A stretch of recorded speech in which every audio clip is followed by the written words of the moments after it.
ইন্নামাল কবরু রাওযাতুম মিন রিয়াদিল জান্নাহ আও হুফরাতুম মিন হুফারিন নার। তোমরা যে কবর দেখো, মাটির যে গর্ত দেখো, ইন্নামাল কবরু রাওযাতুম মিন রিয়াদিল জান্নাহ, এই কবরটা কার জন্য হয় জান্নাতের বাগান, আও হুফরাতুম মিন হুফারিন নার, এই কবরটা হয় কারোর জন্য জাহান্নামের একটা গর্ত।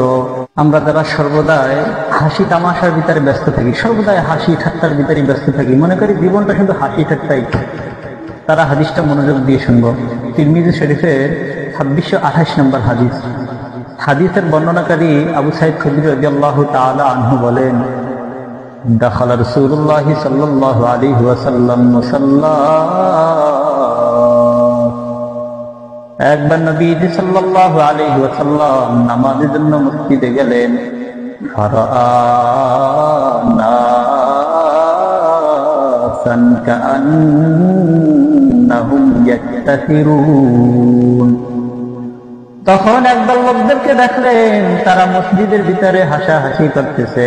নবীজি বললেন, আমা ইন্নাকুম লাউ তাকসিরুনা যিকরা হাযিহিল লাযযাত লাশাগালাকুম আম্মা আরাল মাউত ফাআকসিরু মিন যিকরি হাযিহিল লাযযাতিল মাউত। নবীজি বললেন, তোমরা যদি বেশি বেশি মৃত্যুর কথা স্মরণ করতা তাহলে আজকে আমি তোমাদেরকে এভাবে হাসতে দেখতাম না।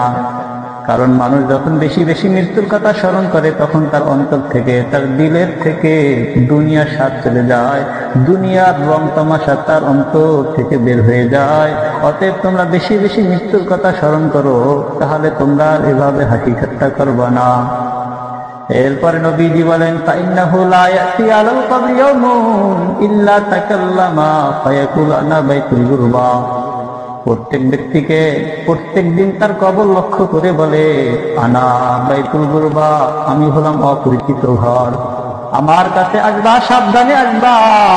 ওয়া আনা বাইতুল ওয়াহদা, আমি হলাম একাকিত্বের ঘর, আমার কাছে আসবা, সাবধানে আসবা।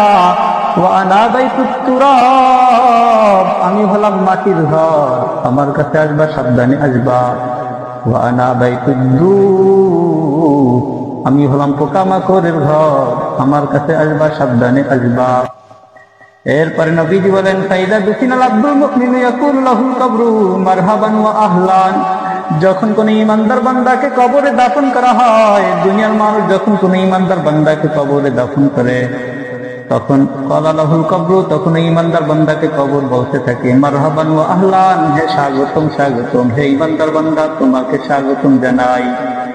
আমা ইন কুনতা লা আহাব্বা মান ইয়ামশি আলা যাহরি ইলাইয়া, দুনিয়ার বুকে যত মানুষ ছিল আমার কাছে সবথেকে বেশি প্রিয় মানুষটা ছিল তুমি।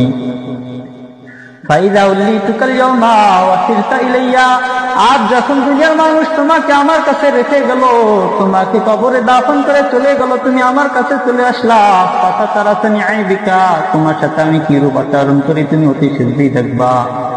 এই কথা বলার সাথে সাথে ফায়াত্তাসিউ মাদ্দা বাসারিহি, কবরটা ওই ইমানদারের দৃষ্টির সীমানা পর্যন্ত প্রশস্ত হয়ে যাবে। ইমানদারের দৃষ্টি যত দূর পর্যন্ত যায়, কবরটা ইমানদারের জন্য তত দূর পর্যন্ত প্রশস্ত হয়ে যায়। ওয়ায়ুফতালাহু বাবুন ইলাল জান্নাহ, এবং জান্নাতের থেকে একটি দরজা খুলে দেওয়া হয়, কবর পর্যন্ত জান্নাতের ঘেরান আসতে থাকে। এরপরে নবীজি বলেন, এর বিপরীতে যখন কোনো পাপাচার বান্দাকে দাফন করা হয়, ওয়াইদা দুফিনা আব্দুল ফাজিল বিল কাফির, যখন নাকি কোনো পাপাচার বান্দাকে বা কাফেরকে দাফন করা হয়, ক্বালা লাহুল কবরু লা মারহাবান ওয়ালা আহলান, তখন কবর বলতে থাকে, তোর জন্য কোনো স্বাগতম নাই।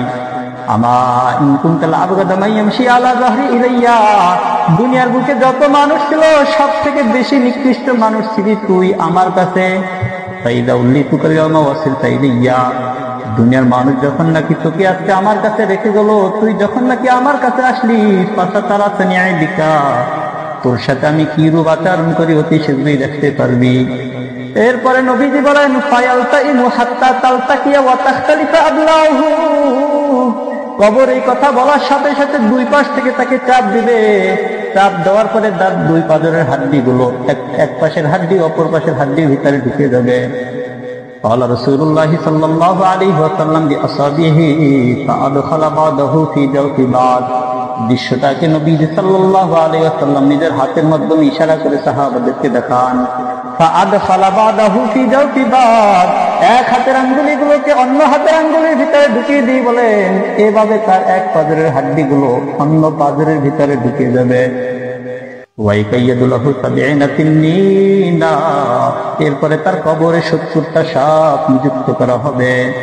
সাপগুলো কেমন হবে? সাপগুলোর বর্ণনা দিতে যে নবীজি বলেন লাউ আন্না ওয়াহিদাম মিনহা নাফাখা ফিল আরদি মা আম্বাতাত শাইআম মা বাকিয়াতিদ দুনিয়া, ওই 70টি সাপের মধ্যে হতে কোন একটি সাপ যদি দুনিয়ার ভিতরে তার বিষের শ্বাস ফেলতো, মা আম্বাতাত শাইআম মা বাকিয়াতিদ দুনিয়া, কিয়ামত পর্যন্ত দুনিয়ায় কোনো কিছু উৎপাদন হইতো না, দুনিয়া পুড়ে যাইত, দুনিয়ায় কোনো কিছু উৎপাদন হইতো না।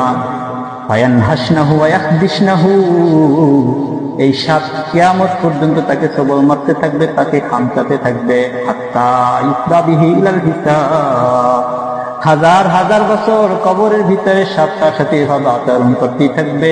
কিয়ামতের আগ পর্যন্ত সাপগুলো তার সাথে এভাবে আচরণ করতেই থাকবে। শেষে নবীজি বলেন ইন্নামাল কবরু রাওযাতুম মিন রিয়াদিল জান্নাহ আও হুফরাতুম মিন হুফারিন নার, তোমরা যে কবর দেখো, মাটির যে গর্ত দেখো, ইন্নামাল কবরু রাওযাতুম মিন রিয়াদিল জান্নাহ, এই কবরটা কার জন্য হয়? জান্নাতের বাগান। আও হুফরাতুম মিন হুফারিন নার, এই কবরটা হয় কারো জন্য জাহান্নামের একটা গর্ত। অতএব তোমরা মৃত্যুর কথা স্মরণ করো, বেশি হাসি ঠাট্টা করো না।